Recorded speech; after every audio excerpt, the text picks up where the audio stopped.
And stressed and stranded passengers this weekend at Charlotte Douglas Airport. An American Airlines flight flying from Charlotte to New York spent hours on the hot tarmac. The flight delayed due to a double punch of maintenance issues, then weather. Passengers on that flight sat on the plane for 3 hours before being asked to deplane and then board a different one. Passengers then delayed even longer once thunderstorms rolled through the region. That's just one of the frustrating moments documented as flight disruptions continue to disrupt the travel industry, creating long lines of angry passengers.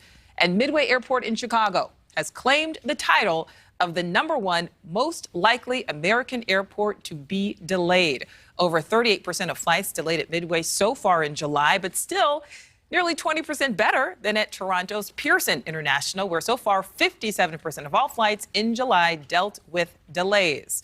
Here's the nationwide average for the month. More than 1/5 of all flights experienced a delay. That's over 140,000.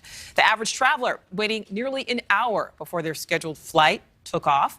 These averages pretty similar to last month, but June had about 100,000 more scheduled flights, which shows that even with fewer scheduled flights, airlines are still struggling to get back on track. And U.S.-based airlines making people wait. More than 1/3 of JetBlue flights this month were delayed, with wait times just over an hour.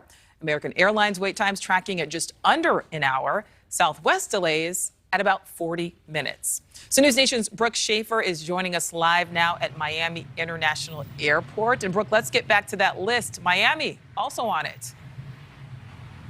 Yep, Miami is a very busy airport. There are a lot of connections that come through here. And because of that, experts say that airports like Miami are, in a way, set up to become the worst for delays and cancellations.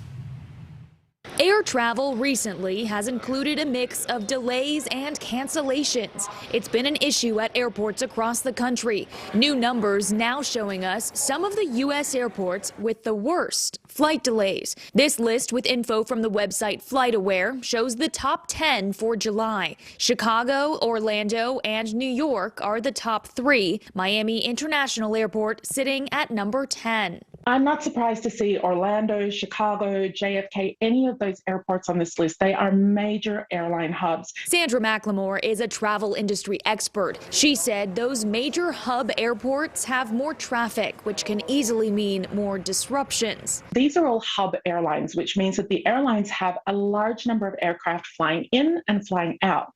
It means that you're waiting for your flight to come in from somewhere else. Essentially, they're set up by default to have more delays and more cancellations, as opposed to maybe a smaller airport. The travel industry recently has been plagued with high demand and low staff. There are pilot shortages across the country. So what can you do if you plan on boarding a plane anytime soon? Experts say avoid the busy hub airports. Unless you live in one of these big airline hubs like Chicago, Orlando, JFK, Charlotte, stay away from them. Book a direct flight or at least a layover in an airport that's not a big airport like that. You are less likely, not guaranteed, but less likely to have delays. All right, and we have been asking the question on a lot of your minds, when will this get better? Well, experts have all told me that things will slow down in the fall once kids go back to school, but it'll probably be next year before we really start to see an end to our travel troubles. Nichole? All right, so we have to wait a bit longer. Brooke, thank you. Thank you for watching. Go to newsnationnow.com to find NewsNation on your television provider. And don't forget to click the red subscribe button below to get more of NewsNation's fact-driven, unbiased coverage.